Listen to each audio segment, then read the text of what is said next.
wobona igihugu gifise abantu b'ubuntu gusumba igihugu gifise ubutare maze kubisigura kenshi. Rero ikintu ca mbere igihugu gitunga n'abantu.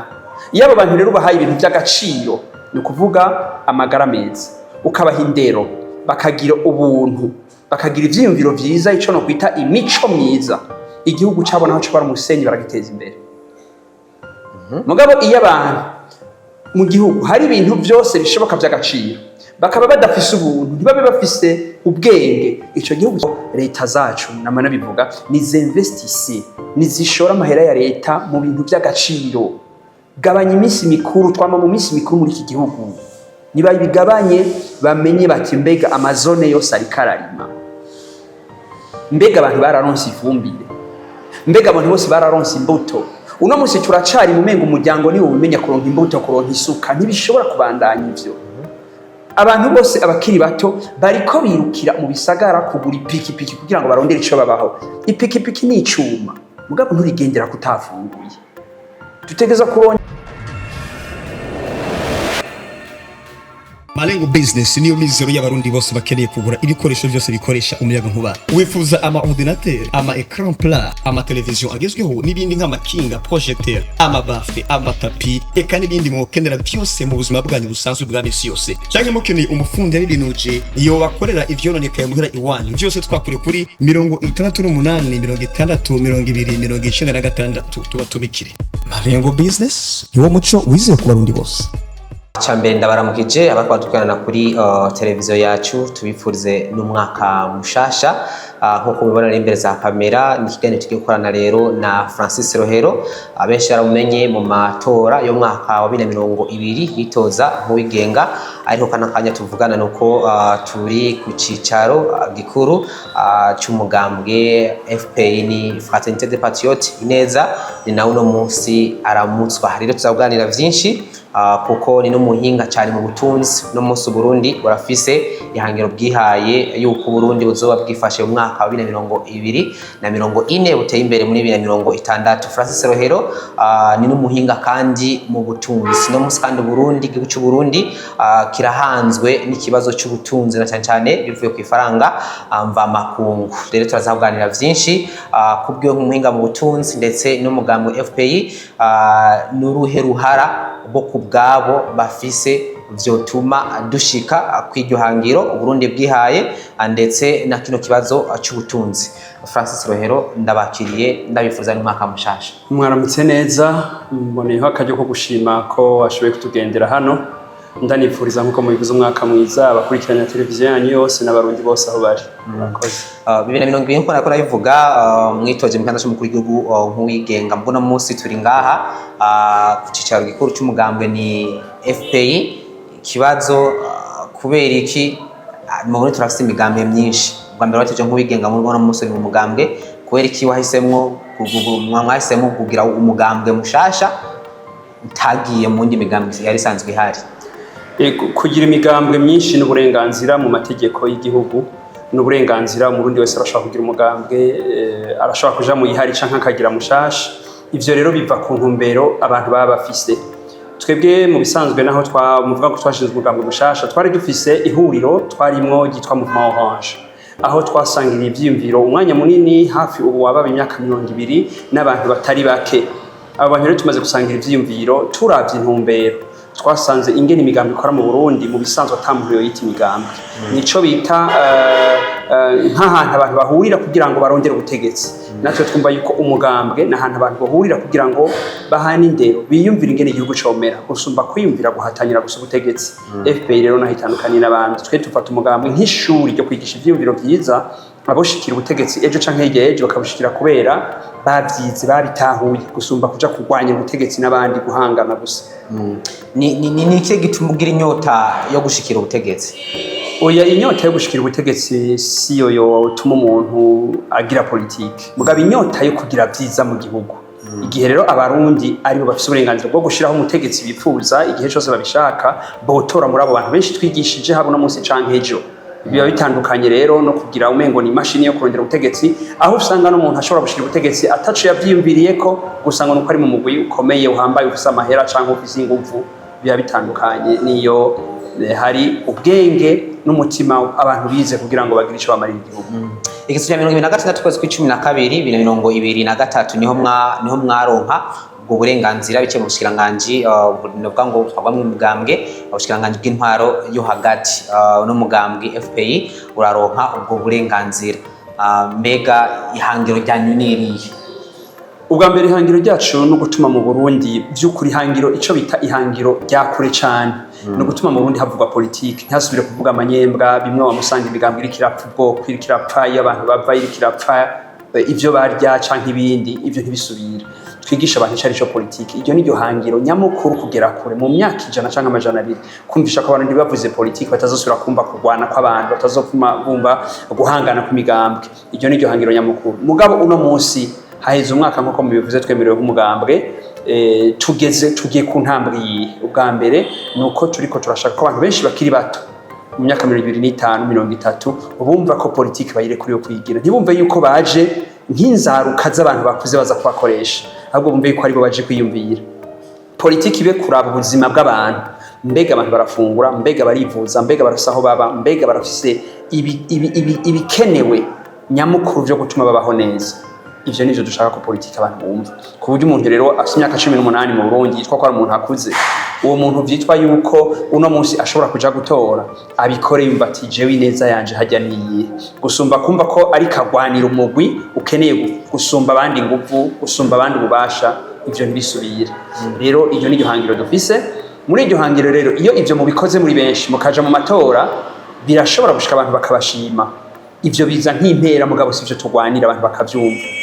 Kuri twebwe umwaka rero wa 2025 n'umwaka uzodutuma tuvugira habona ivyo tugamije abantu bumve itandukanyiro ririho ko tutaje kugwanyira ikibanza mugabo tuje gutuma umurundi wese wari wese ushaje n'umuto abo bitwa ngo baragwanye n'abatagwanye abitwa ko bagiye mu mashuri n'abatagiye mu mashuri bumva iciza tubafitiye gusumba kumva ko baje kugwana gusa nk'abantu ngo bapfa ibintu. Igihugu iyo gitunganijwe neza abantu bose gifise bararonka amahirwe mugabe iyo mumva gusa ko ari kugwana umengo nivyo bamwe banyakura abandi bakabasiga baraha ivyo rero ntavyo dushaka muri politiki siko tubitutahura. Uravye kahise ku Burundi harabaye ikintu cy'amoko ndetse canateye n'imvuru zikano mu gihugu niyo migambwe myinshi imwe wasanga umugambwe uvuga ati utwe n'ubwoko uyu n'ubwoko ubu uyu mugambwe bwoko n'ubu muri FPI n'ubwoko buhe canke hahuriyemwo aho ubwoko bwo canke nta n'ubwoko buhari. Ubwa mbere turavye muco bita mwisi indangura kintu canke gusigura amajambo mu Burundi ntitwavuga ko hari ubwoko mugabo turubaha ubwoko bw'ikirundi ko mu Burundi haba hari abatutsi hari abahutu hari abatwa hari n'abari mvange ivyo byose turavyubaha. Mbere iruhande y'ivyo hariho n'abandi banyamahanga baronse ubwenge igihugu bw'u Burundi abo bose ubu n'abarundi kuko abarundi bose ntibahagaze ko kuba abahutu n'abatutsi gusa. Ivyo rero turavyubaha na cane cane yuko mu buzima bw'iki gihugu hari ababizize hari abantu bamaze gupfa bazira ko ari abatutsi hari abamaze gupfa muri iki gihugu bazira ko ari abahutu. Ivyo rero twe ntitubicisha ku ruho rw'amazi turavyubaha tukumva ko abantu bakeneye gukingirwa mugabo kuvyukuri tuributsa abantu igihugu ntigishingiye kuko dufise ubwoko igihugu gitereza gushingira ko turi abantu. Twebwe rero muri FPI filozofi yacu idutuma twibukanya igihe cyose abarundi batazojya ngo batazoronka ivyo bafungura ngo bahage igihe abarundi batazoshobora kwivuza ngo bagire amagara meza igihe abarundi batazoshobora kuronka ubutungane ngo baha agaciro tuzokwama mu njyane zidahera. Izo njyane rero iyo zibaye umwe wese ararongera icitwazo gishobora kuba ubwoko canke gishobora kuba idini canke gishobora kuba yava. Dushaka rero guhaza abantu neza ituma atakintu kimwe gisubira kuba icitwazo tube muri iki gihugu atangorane dufise. Nimba hari ibihugu kwisi bifise ubwoko bw'ukuri hamwe usanga abantu babana batavuga ururimi rumwe badasenga na bimwe mugabo bakabana mu mahoro ni gute twebwe twobana tujyana dusangiye ururimi dusangiye byose tubana hamwe.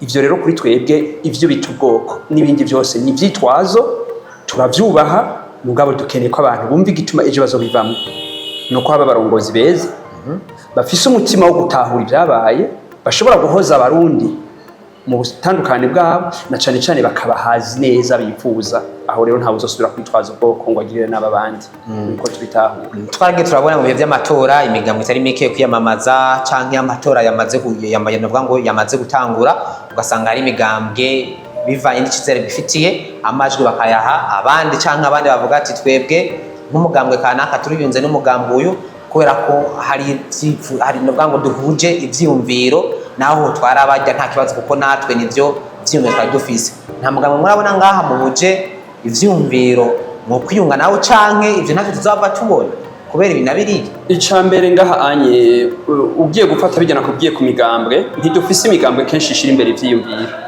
Dufise imigambwe nka yose ishira imbere inyungu.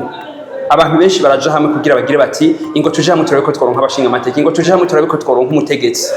Ivyo turiko turigisha politike twigisha bisa n'ibirengera ivyo bintu. Twebwe umunsi twobona abantu bariko bariyumvira guhaza neza abantu naho tutokwiyunga twobashigikira. Ivyo rero ni hake uzoskumva bavyiyumvira. Kumva ivyiyumviro ukavuga uti biyumvira iki mu burimyi, biyumvira iki ibyo bogira mu mashuri, biyumvira iki ngene bogira amagara y'abantu. Ivyo ntaho turavyumva. Kuja hamwe rero ngo nuko turongera igiti ivyo ni ibintu bito cyane. N'abataraba n'ibikoko birabikora. Iyo ibikoko bitagira inguvu bibonye ikije inguvu birashobora kuja hamwe bikakigwanya. Ntibikenera cyane ubwenge kugira bikogwe. Nico no kwita instinct. Twebwe rero ntituriko dukoreshwa muri politique na instinct. Dufise intumbero yo kwigisha abarundi iciza cyabo. Twarageze aho muri iki gihugu abantu bamwe bagira nico no kwita guhura kwishavu kugira bagira bati umutegetsi kanaka ico duha tukamutembagaza tukamutora amaguru tukamushira hasi. Nimba ari ivyo turondera muri politique twe ntaco bitwungura. Dushaka ko abantu bumva ubwenge bushasha. Mbega turondera iki? Hama ikindi dushingiye ko twebwe turavuga cyane ikintu kijanye n'igenza buhoro. Muri iki gihugu ipolitike benshi bayifashe nk'akaguma gusinda kugwana aho ufise ingufu ari waja hejuru y'uwundi. Igihe twotaho bicari kigenza buhoro tukibuka ubwenge. Ejo namyenganira n'abantu nibusa imigani twize mu mashuri akiri mato aho batubarira barugwe na babakame n'abandi. Ubwenge bwari muri bijya bintu yaba twabwibuka twotahura ko abantu benshi boshika kuco bifuza atakaguma turinze gukora. Rero mfatiye kuri ivyo bintu manibaza nti uno munsi twoduza ubwenge turi benshi imigambwe yogabanuka. Nitwona Kenya no kuvuga ngo abantu baje hamwe kuko ahandi kenshi abantu muri politiki bariko barondera ico ribenze, bariko barondera ico tuma baronka akazi. Ico naco sico twitondera. Ingene twoduza politiki ikaba iciza abantu basangizwa uno munsi nk'abantu bariko baraba miliyoni 14 ingene twobaho nitekana. Ivyo rero tumaze kuduza umurindi wo kwigisha abantu bakabitahura bizotuma twumva ko ivyo dushobora abo tuvugana bari mu rugero dushobora guhuza ivyo vyiyumviro gusumba kugira ishavu ngo konaka ngo tumwanka ngo tuje hamwe tumurunde hasi. Iyo si politique. Ivyo ni bishobora gukunda mukaba ivyo vyiyumviro no munsi ubutegetsi buhari ivyo vyiyumviro mufise bitire biraca mu mugambo mwashizemo canke mukavuga ati muje mu gutegeka kugira mushikirize. Nta wundi buhinga canke nta buryo bishoboka ko mushobora gutanga ivyo vyiyumviro muri aho nyene. Tumaze imyaka 20 tuganira ibi vyiyumviro si bishasha. Uravye n'ibintu byose twagiye turandika biruzuye kwisi. Mbere ndetse twebwe iyi si yuzuye imigambi myiza. Abashakashatsi mwisi yose baranditse imigambi myiza bituma buri mibuje imbere, imigambi myiza bituma indero ije imbere, ibisata byose by'ibihugu ingene vyotuma bije imbere. Abarongozi rero nahabo ho kubifata ngo babikoresha, abanyamigambwe nahabo ho kubifata ngo babikoresha. Ikibura rero umutima nawo ntibawutira kandi ntibawutiza. Rero twebwe ntidushaka kuvuga ngo abanyamigambwe ngo turabatijije umutima, ngo bari ku butegetsi ngo tubatije umutima, ahubwo turiko twigisha abakiri bato no munsi tuti ni mugira umutima nayo ubwenge buroroshe gusoma. Umuntu ashobora gusoma ubwenge mugabo ntasoma umutima. Ico turiko turashaka kubwira abantu ni ukurondera ko barema umutima w'ubuntu muri bo, ibisigaye ubwenge bazobusoma aho buri kandi babukoresha. Igice birondera. Uburundi no munsi ufise imbono kazoza y'Uburundi uzabwifashe mu mwaka wa 2040 utembere muri 2060 no Burundi. Mbega nkam mu mugambi wanyu ndetse nkaho guti cyawe kandi nk'umuhinga mu butunzi turetse iyo mbono y'igihugu namwe hari imbono mufise. Uvuze rero uti Uburundi no munsi burafise imbono birashika abarongozi hari ivyo badushikirije. Iyo turiko turabirimbura turashima ko bavuga ko babifise kandi ni vyiza. Turanabakeza kugushobora kuvyitwararika kugira ngo babishikeko. Mugabo inyifato y'abantu mu bihe bitandukanye niyo yerekana ko umuntu afise imbono. Maze kubivuga kenshi.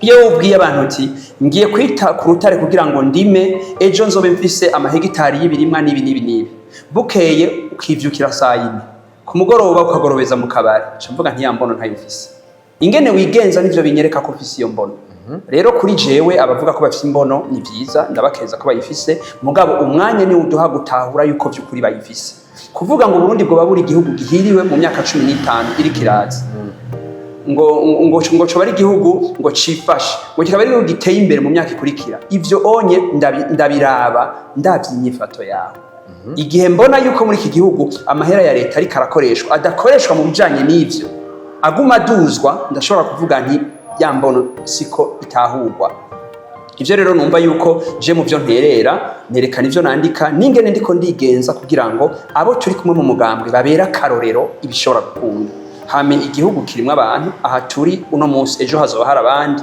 ivyo turema mu bwenge abandi bazobikurikiza hanyuma imbono y'igihugu igaragara mu bizokogwa umwanya ukugenda nico gituma rero ntoza kugira ibishobisho umashigikira imboro yarakasha nk'iyo munaka igihugu ejo uko kizoba kimeze uko twagiteguye uno munsi bamwe bose uko bariko baraciyumvira usanzwe uri umuhinga mu by'ubutunzi uratunze hajya nibaza ko hari itandukaniro rinini nyagose kuba umuhinga mu byiyumviro canke mu byo ushobora guhanura abantu ntibisigura yuko ufite ibintu hariho ikibazo kiriko kirakomera muri iki gihugu aho abarundi bibaza yuko abantu bafise itunga ari bo bogira politike ku buryo abantu bamwe bagiye mu butegetsi bibajije ko kugira ubutegetsi bwabo buragami bategereza kuba badandaza nibaza ko iyo ntumbero atariyo na gatonyi kuba umunyapolitike bizana kuronka ubwenge butuma ingene igihugu gitunganya biratandukanye no gufita amatungo utegura ahantu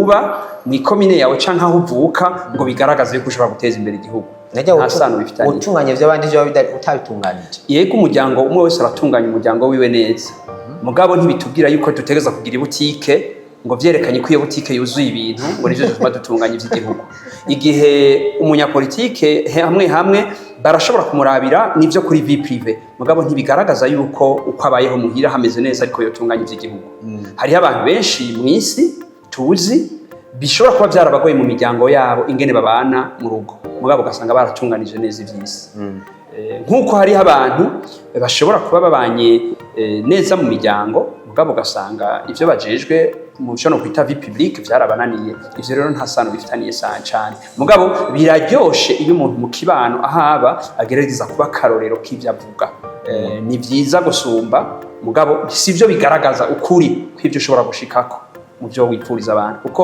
igihugu gitunganywa n'imigambi hanitse no kwita macro imagination macro économique ivyo bintu mugabo mu gihe ubuzima bw'umuntu ari micro ivyo rero hariho ibindi vyiyongerako nk'abazi mu vyerekeye vy'ubutunzi co no kwita mu biharuro ama equation ajana na micro kugira ngo uje muri macro hariho ayandi maparametre yiyongerako atandukanye n'ivyo uri urasigura nibiki umuntu yafatira kugira avuga ko igihugu gitunze ubwa mbere igihugu kugira ngo kibe gitunze gitunga abantu gusumba ibintu maze kubivuga mu bintu twagiye turayaga niyo tari imbere y'amakamera wobona igihugu gifise abantu b'ubuntu gusumba igihugu gifise ubutare maze kubisigura kenshi rero ikintu ca mbere igihugu gitunga n'abantu iyo abo bantu rero bahaye ibintu by'agaciro ni ukuvuga amagara meza ukabaha indero bakagira ubuntu bakagira ivyiyumviro vyiza ico no kwita imico myiza igihugu cabo naho cobara umusenyi baragiteza imbere mugabo iyo abantu mu gihugu hari ibintu byose bishoboka by'agaciro bakaba badafise ubuntu ntibabe bafise ubwenge ico gihugu kiba umusaka ikintu ca mbere kerekana igihugu gitunze ni agaciro k'abantu bari aho hantu mu kiganiro kizokurikira ni wandondera tuze tuganire ku kintu twebwe twaremye citwa igiti buntu camuza amahirwe niho uzotahura neza yuko iyo mudafise abantu b'agaciro ngo babe bafise imizi ikomeye y'ubuntu y'ubushinga ntaye n'ubugabo iri mu kuzimu ishingiye ahantu hadahera ico gihugu naho corema ubutunzi bungana gute hapfa kuza umuyaga gica gitembagara rero nico bimunyira nti ivyo bintu mu gushobora kubiyaga ubutunzi bwa mbere mu gihugu n'abantu mu gihugu gitunze biyubashe n'abantu bazi ico bari n'abantu bubahana ivyo navyo biza kuco no kwita ibintu byose biraba imibereho y'abantu ubutungane imico yose bafise atawurenganya uwundi bakabana iwacu tubiharura mu majambo 3 yerekana urugezo rw'uburongozi n'ubugabo ubushinga ntahe n'ubuntu uravye imico yose irimwe muri ivyo bintu iratuma tudashobora kuronka amareta y'ubusimbira hamwe canke y'uburyarya atuma inzego zose z'igihugu ziba mukera abantu bigaca bituma ama investissement yose mukora kuva hasi kugera hejuru azana ca gihugu citeka. Ngiryo itunganya mukuru igihugu gifita bita abantu bafise umutima bafise ubwenge buhanitse butuma igihugu gitunganywa neza. No musi Burundi bavuga gute? Kiratunze kuko abantu kirabatunze. Ego abantu turabafise tugeze ku miliyoni 14. Uravye mfatire hafi.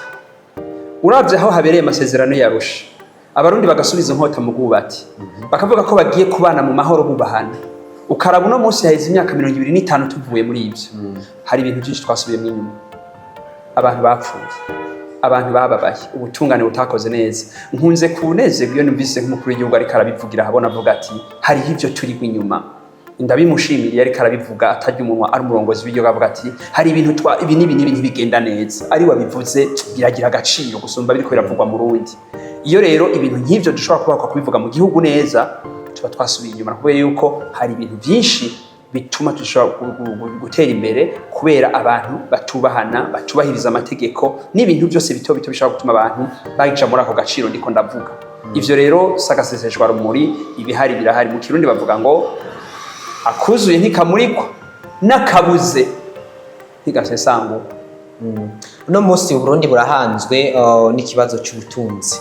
Hari ifaranga mva makungu ibibazo navuga ngo byose igitoro ibitari bike mu gihugu mukuru w'igihugu nk'uko baravuga yama yabishikirije ariko ikintu naravuga kandi nje n'ibiturire yarasavye ko abenexio wonyene yo bikora ahubwo ari buri murundi wese twokora yokorana n'umukuru w'igihugu kugira ngo ivyo byose bishobore agukunda. Si abantu bose rero bafise uwo mutwe kubona uburyo bubikora ariko ugasanga ubushobozi arabufise. Ubona vyokorwa gute?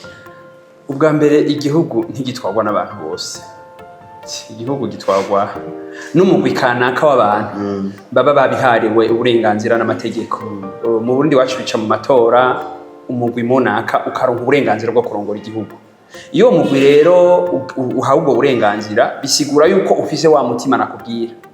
Bikanavuga ko ufise bwa bwenge navuga. Iyo rero abo bantu babifise ntibategerezwa kuca mu mihana batubaza ngo nitugire gute. Nukuvuga ko bavyiteguriye. Burya umwanya imigwi irongora igihugu nkabijya bavuga amamanda imyaka 5 canke 7 ni mike. Nturonka umwanya wo kubaza no kubazagiza ngo uri kurondera icurondera. Abantu baratanze mu mategeko ko abagomba kurongora ibihugu mbere niyo migambo baravuga imyaka baba bashikanye kugira ngo bakore ivyo bintu. Baravuga ngo kugira ngo umushinga amateka kufise imyaka 25 kugomba kuba umukuru w'igihugu abafise imyaka 40 bisigura yuko igihe ugiye guhatanyira muri ivyo bibanza uba wararonse umwanya wo kwitegura no kugira ushika aho hantu. Sinibivuga yuko uja kubitegura ari uko hashitse. Igihe rero ivyo bihari ntuza kubwira abanyagihugu ngo nimwiyumvire ngo ivyimviro ngo byotuma dutera imbere. Uhaja kuko wavyiteguriye wabiremye mu mutwe wawe aho guje kubishitsa. Ariko nk'iyo bashitse ibintu ugasanga ni ibintu utari wateguye nk'akarorero uno munsi leta irafise amafaranga ivuga ati nazokoreshwa mu mwaka ariko twarabonye nk'ivyabaye mu Gatumba hakaba inondasiyo hatari hake burya buryo ca buvahe atari ibintu wapanze wateguye ugasanga ni ibintu bishitse kibiriraho utari waravyiteguriye. Ivyo ntibishobora kuja akazi igihugu vyama vyabaye. Ibihugu ntibibeshejweho n'umwanya uyu bibeshejweho n'ubwenge bwo gushobora kwiyemeza mu bishitsi. Hariho amajambo avuga ati kugira ubwenge ni kuronka ububasha bwo gutahura ibintu bishitse bukwi na bukwi ukavyivanamo atangorane. Nibwo bwenge. Mu bisanzwe rero ico sico coza gufata. Mu bisanzwe ibihugu vyitunganije neza nkuko waruhereye kuti bihera hehe nukuri ntituze kubeshanya. Igihugu cyose gihera ku kwitunganya. Nimba tutazi gutunganya ingene abantu bashobora kuronka mu gihugu ibibahaza bashobora gutuma ivyo bibahaza bibazanira umusesekara. Uwo musesekara ukavamwo ivyo bipfuza nk'amafaranga n'ibindi. Nivyo biza guhesha agaciro kimwe wavuga ngo rya faranga mva mahanga. Faranga mva mahanga no kuvuga iki? Imfaranga mva mahanga no kuvuga yuko twebwe turafise ivyo dushobora guha abanyamahanga bakaduha nabi ivyo bafise. Igihe rero ubwo bubasha tubufise buhera ngahi wacu. Si bisho twimbuye iki twoha abandi ku buryo natwe ico twifuza tukironka iwabo nico bisigura cyonyene ivyo rero birategurwa nta bishobisho birimo ivyo byose bimaze kwitegura biguha guhangana nico shika cyose mu buryo bari bwose naho utabara citeguriye kwa mufisi bigega kwa mufisi ibyo abandi kwa mufise ububasha bwo kuganira n'abashobora bose kugira ngo uhangane n'ibiguhanze n'ibishobora kugushikira ivyo rero ni ibintu bitoya ntiwoza kuvuga ngo kubera ngo habaye umwuzura mu Gatumba mu gihugu cyo cakijaka mu Gatumba hangana gutya ugeranije n'igihugu cyo Burundi abantu bari mu Gatumba batashika 50 ntiboshobora gusonza igihugu kicara rimwe mu gihugu cyose naho muri Kongo ntaho bosonza twe twararimye mu Rwanda canke muri Tanzania ntaho bosonza twararimye twifashe neza rero sinibaza yuko izo ngereranyo tuza kuzifata nka kujya waruvuze ngo amahera ya leta aragenwa maze kuvyerekana cyane raba muri imyaka 5 yonyene tumaze amahera ya leta yavuye ku miliyari 1,900 mu myaka 2020 ubu tugeze ku mahera ya leta yavuye ku miliyari 2,000 1,900 z'imiliyari ubu tugeze ku miliyari 5,000 ayo mahera ava he ateza kuva mu makori y'abanyagihugu ateza kuva mu byo leta ishora mu mahanga none ivyo igihe bitaduza umwimbo ava n'ivyo ibyo bintu rero nivyo navuga nti kubitegera no kubitahura samajambo yo mu kirere ni ibintu bisanzwe cyane no mu rugo rwawe ufise amahera uno munsi ukaja kuyanezererwa mugira umunsi mukuru aho kuja kubagara ibiharage byawe canke ngutegure ivyo umwimbo wawe ejo urasonza ukajakara guhaguruka rero muri kusaba imfashanyo n'ibindi sivyo biza gutuma urugo rwawe gwifata neza ivyo ni ibintu bisanzwe abantu bashobora gutahura jewe muri FPI nk'ico uvuga ngo twoterera no kwerekana yuko leta zacu namana bivuga nizinvestise nizishora amahera ya leta mu bintu by'agaciro gabanya iminsi mikuru twama mu minsi mikuru muri iki gihugu niba bigabanye bamenye bati mbega amazone yose ari kararima mbega abantu bararonse ifumbire mbega abantu bose bararonse imbuto uno munsi turacari mu mengo umuryango ni ubimenya kuronka imbuto kuronka isuka ntibishobora kubandanya ivyo abantu bose abakiri bato bariko birukira mu bisagara kugura ipikipiki kugira ngo barondere ico babaho ipikipiki ni icuma mugabo nturigendera kutafunguye dutegeza kurondera yuko abantu bamenye igitangura imbere y'ikindi hatangura kugaburira abantu iyo muravye ico bita pyramide Maslow ibintu bikenewe mu gihugu vya mbere ni ibintu bita bijanye na physiology twafunguye turafise ivyo dufise muri twebwe nico cambere gibesha abantu gufungura bwa kabiri nibijanye mu tekano mbega turafise aho turafise ngere tumerewe ejo ucutangura kwiyumvira ivy'agaciro turashobora kuronka ubumenyi butuma dushikira muri ibi gushika hejuru rero nta bishobisho birimo muri mwe nivyo bintu unteye iryo teko ukavuga ngo ndumuhinga muri ibi biranezera kuko mbashaka kumvisha abantu ibi mvuga sindabivuga kubera ndi Francis ni ibintu biraho n'uwari wowe wese abikoze bizana inyishu nk'ijya nyene watwigishije mu isi ko 2 guteranya 3 bizana 5 ntiyabigize ngo kubera ngo tuje kumurongera ngo abitugirire niyo uri muhiri wawe ufashe itomati 3 kongera ko zirutora 5 uba muri Amerika cyangwa uba mu Burundi cyangwa mu Buraya uteranije 2 kongereza 3 tora 5 ngahi wacu rero ufashe amahera ya leta ukayashira mu mwimbo ufashe amahera ya leta ugaha imiryango ukayiha imiyo n'amasuka n'imihoro ukababwira uti genda mu ndime ubahaye ifumbire ukababwira iti bimeze uku ejo mwimbura ibisumba igihe rero imiryango uyisaba ivy'agaciro utari kurabigisha ingene ikawa bayisasira ingene icayi bagikurikirana utabiha agaciro ngo bizana amahera imiryango irahomba ivyo rero ntibishobora kubandanya tuvuge muri politiki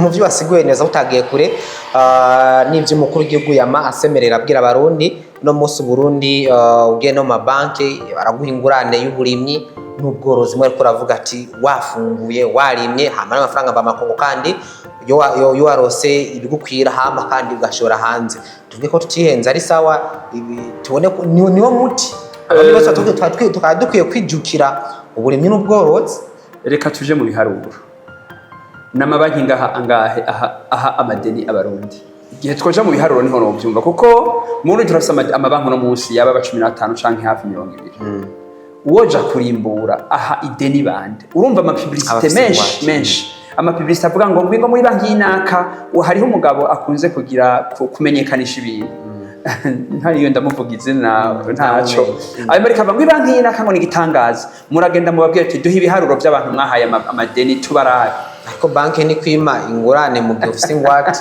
ingwate none ni iki imiryango igwatiriza iki ahifise ayibifise nico gituma nanje navuga muri FPI nti tubwiriza abantu ni leta yishinga imiryango ifise ico yo gwatiriza ngaha kugira babahe miliyoni 5 n'izindi ngaha imiliyoni 5 zotuma umuryango ushobora kuja kurima kugira ngo amashira hamwe abanyagihugu bashobore kurima bashobore kutugaburira n'ibintu by'agaciro bidakoreshwa by'ibishobisho kubwira rero isenzi ry'abantu bose ngumwe wese ngo genda baguha kadeni mu banki babahimba 200 300 ngo ribagende barime babari bangahe ivyo birashobora gushingirwaho kugira ngo igihugu gitunge oya umengo turi mu bintu by'ibishobisho byo kunezereza abantu baronse utugurane nk'uto nitaje we twintisha nikize mu biraba ico no kwita ubutunzi bw'igihugu mu gihugu ntidushobora gutera imbere kwa rutu banki dutanu canke 10 twahaye amadeni abantu 2000 canke 5 igihugu gishingirwako reka ndaguha ibiharuro uno munsi twaba miliyoni 14 z'abantu muri abo ufashe ku igice cabo bari munsi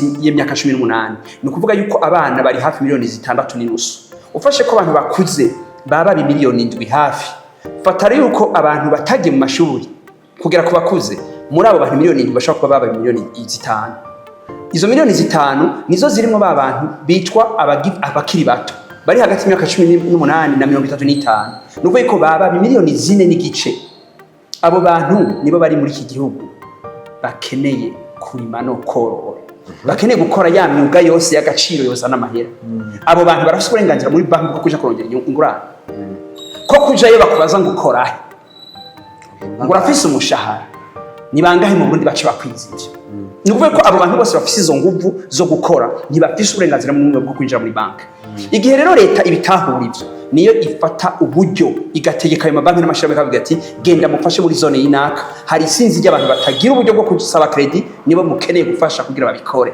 ivyo rero bajya babikeneye ntibazi no kwandika ikete igihe bitari mu gushaka ko amareta mu gushaka ko abo bantu babikora uca usanga rero iwacu umunyapolitiki niwe ari karaja kugira imirima yaguyeho niwe ari karorora ivyo rero ntibishobora gutuma twitira iterambere kuko abakuru b'iki gihugu uko bangana abarongozi ba civile canke abarongozi ba gisirikare canke b'igipolisi naho borima bose ntibo tugaburira kugira ngo dutere imbere no kurimisha abo nyene ico no kwita la classe ouvrière y'igihugu nija kurima kugira tugaburira bakeneye amashirahamwe akomeye afatwa mu nda na leta akishingwa na leta kugira ngo ivyo bije mu gaciro rero si ibintu by'ibishobisho urungi kumwe ngo abantu nibagende amabanki yigirira publicité ngo yagize utuntu kugira ngo yironkere inyungu za nyungu ziri kuri 10 na kangahe kwijana sizo niyo mvuga nti ivyo tuvuga mu by'ubutunzi ntibi by'ibishobisho abantu nibabitahure babigire gwabo si vya FPI si vya Francis si vya abantu turi kumwe ni iby'igihugu uvyumva wese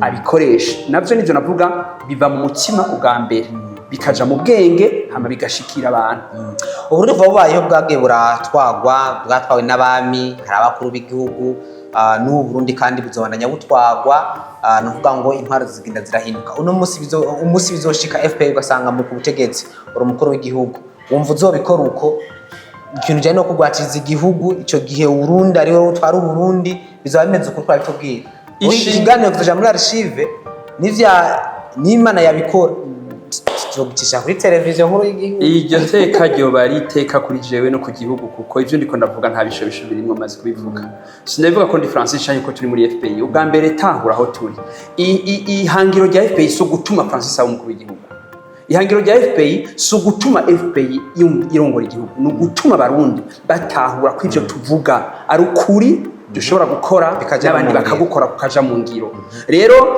bibaye tubona ejo kubikora ni ikintu cyoje cyane hari umuntu yambajije nawe uravyibuka ngo mbega ngo ko ngo murabigenga ico gihe ngo mwoshikira ayo mabanga ngo byo borohera gushiraho abantu ego cyane erega umurundi wese arafise uburenganzira bwo kuja mu ntwara nta namwe handitse yuko umugambwe ari utegeza gukora ivyo nta namwe handitse yuko tubikiranira nk'abanyamugambwe iyumvire abarundi baciye ubwenge mu gihugu ko bangana agaciro rero k'umugambwe ni ukumenya ubwenge muri iki gihugu mera kubwira nti itunga rya mbere ry'igihugu iki n'abantu igihe rero je ndi muri FPI ndiko ndavuga nti reka twigishe reka tumenye ubwenge bw'abantu ni kubera mwibaza nti mbega incabwenge bari muri Prona ni bande, bari muri CNDD ni bande, bari muri Frode bari muri FPI, abo bantu b'ubwenge bose mu gihugu baruzuye. Yaba tutakumirana iki gihugu nta mwaka cyo marakibizo canke biva ku itegeko ry'ibizwa shingiro rigena ingene intwaro zishingwa mu gihe hasi n'umugambwe kanaka iki gitwa gitwara uyu gitware umugambwe uyu ubwoko ubu uko ibizwa shingiro ryubatse. Birashoboka ayo mategeko yagizwe n'abantu kubera kwigungira ko hari imigambi gira amategeko ku buryo twe tuzobicakira. Mugabo nayo mategeko ntabuza ushaka gukora ineza no gukoresha abakozi kubikora canke ko yohindurwa. Mugabo ku vy'ukuri umugambi wifuza guteza imbere igihugu ntiwimiriwe gukoresha incabwenge aho ziri. Ni n'umubabaro kwibaza ko umugambi wibaza ngo iki kintu giteza kuja mu dushaka. Aho tugera mu gihugu aho bibaza ngo twofuma dushiraho ikijuju cacu hako tubona umunyabwenge wa hariya na kamara mazi ivyo ntibikwiye kubaho. Hari umunyabwenge yagiye aratanga ico icyumviro kimwe n'ibintu byo kubaha amarangirwa kubera atari mu mugambi. Ivyo sindabiharura gutyo. Nakubwiye ko ubwenge buri hero, ubwenge buri hero ubushaka wese yobukoresha. Mugabo ikumirana ryabaye muri iki gihugu riri ku mugaragaro si ibintu by'agaseseshwa rumuri. Rero abantu babishoboye nibashigweho, ntibari muri FPI gusa bari mu Burundi. Iyo mvuze ayo majambo hari ushobora kumva ngo mumengo ni ikintu turiko turasaba oya, ndanakubwira no mu mugambo hari no munsi urongoye urafise incabwenge nyinshi. Mugabo ikibuza ko bahashika ni kwa gukiranira ibibanza. Nigeze kwerekana ibiharuro uravye abantu umukuru w'igihugu agena mu mabanga mu gihugu mu mwanya barongoye igihugu ntibashika 1200. Iyo rero umugambi uri ku butegetsi ufise abantu benshi bakajamwo kubigwanira gushika aho basigara biruka mu bapfumu kugira ngo bashikirwe ni bumwe kwiterambere ry'igihugu. Abantu nibumve yuko kubaho barongera incabwenge arivyo vyoza imbere gusumba. Uramaze kumva yuko banavuga ngo abahari ngo baravyonona ngo mbere nabo twozana bo hava bavyonona. Tuba turatakaje kimwe no kwita kwiyumvira ko umuntu ameze neza. Imana yaturemye mu gashusho kayo igira ati abantu bameze nka jewe. Abari bitorero sibo dushingira ko dushingira ko ameze neza. Ku buryo niyo uri kuragerageza umwe akakunanira urasubira ukagerageza. Igihugu ntigishobora kujakara kubera abantu bononye ibintu.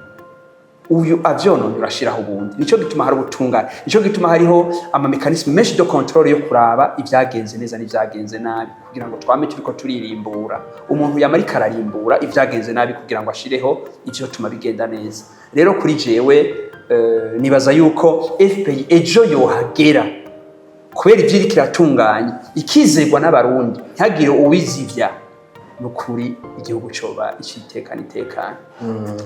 Nivyo mwavuze ko muko mwasize mu gwaruka cyane. Tunashimire nyecyo bari mukuru w'ishacu cy'u Burundi basindashimiye ubo yeno muje bari kuvuga hari kuri test masengesho yaravuze ko ugwaruka ruke gushigwa imbere ubugi ukaraba n'igisata cy'ubutari no munsi ukirongoye n'umujene ni wakina muto cyane. Kitege kandi ko bizobandanya uko namwe kandi mwabishize imbere muri FPI. Ikibazo cyo kuba ukiri muto ntitugwaruka ko je ndatandukanye kuba muto no kubugwaruka ntibisa. Ni vyiza ko mu gihugu abakiri bato bashingirwa ko kugira ngo igihugu gitere imbere. Mugabo ntibisigura ko igihugu gitere imbere kubera abantu bakiri bato. Oya, igihugu abakirimo bose bivanye n'ubwenge bwabo baragiteza imbere. Bashobora kuba bakuze canke abakiri bato abaciye ubwenge ribaje imbere. Jewe iki gihugu kirashobora kurongorwa n'umuntu afite imyaka 90, kirashobora kugira leta abari muri leta bafite imyaka 80, kirashobora kugira abashinga amateka akuze. Mugabo igihe batahura ko bashira imbere politique zituma abakiri bato bose baja mu buzi bakabatunganyiriza, numva ko byo bari byiza. Si rero simpangayikishijwe no kuvuga ngo muri leta nta umuto ngo nta hehe, iyo si ndondurundimwo cyangwa ngo ntihari mu mugore cyangwa ibitsina oya. Hangayikishijwe no kumva yuko igihugu kirongorwa n'abantu batahura ko umurundi wese uko 10,014 umwe wese aja mu gateka kiwe. Nico kimpangayikishije. Dushobora kuronka leta irimo abakiri bato benshi ntagire ikimarira igihugu. Dushobora kuronka leta irimo n'abagore ntagire ikimarira igihugu. Dushobora kuronka leta irimo bose ntagire ikimara. Icambere ni ubwenge n'umutima. Dushobora kuronka leta irimo abajene gusa igatuma igihugu gitera imbere kubera umutima wabo, apana kubera bari jeune, kubera umutima wabo. Ico rero ndiko ndashira imbere jewe muri FPI ni ubwenge n'umutima w'abantu biza kudutuma igihugu kimererwa neza. Isinzi ry'abantu bakamererwa neza. Nayo kubura umujene mu gihugu ukamererwa neza biva kubatwara bafise umutima wese ubwenge bwe. Si imyaka yabo bafise. igisata c'ubutare ntikizoba ciza kubera gitwarwa n'umujene, kizoba ciza ko gitwarwa n'umurundi w'umutima afise ubwenge. Niko kamaro je numva. Ushobora kugishiramwo umujene akagitabagaza, ushobora kugishiramwo ukuza akagitabagaza, ushobora kugishiramwo umunyamugambo umuntu akagitabagaza, mugabo kigiyemo umuntu afise umutima akagira ubwenge, imyaka yose ndayiraba, ubwoko bwose ndaburaba, umugambo ava munsi ndaburaba, aho kiratera imbere. Nico ndondera je mu iki. Tubashimire ku mwanya mwaduhaye. Hewe nije no bashimira, urabona FPI turacari bato. Iri jambo mu mpaye rirashika mu Kirundo, rishika Inyanzarake, rishike mu Cibitoke no mu Rutana kubera mwebwe. Nije no bashimira. Rishike mu mahanga kubera mwebwe. Rero karibu. Rishikire n'abantu bose bikenewe ko bumva bino vyiyumviro. Sinzoheza rero kubashimira, nta gashimwe no bibahera. Mugabo kimwe nuko igihe FPI yotera imbere, umwuga wawe ndazi ko wotera imbere gusumba. Tugira amahoro. Tubashimiye. Urakoze cyane. Murakoze cyane.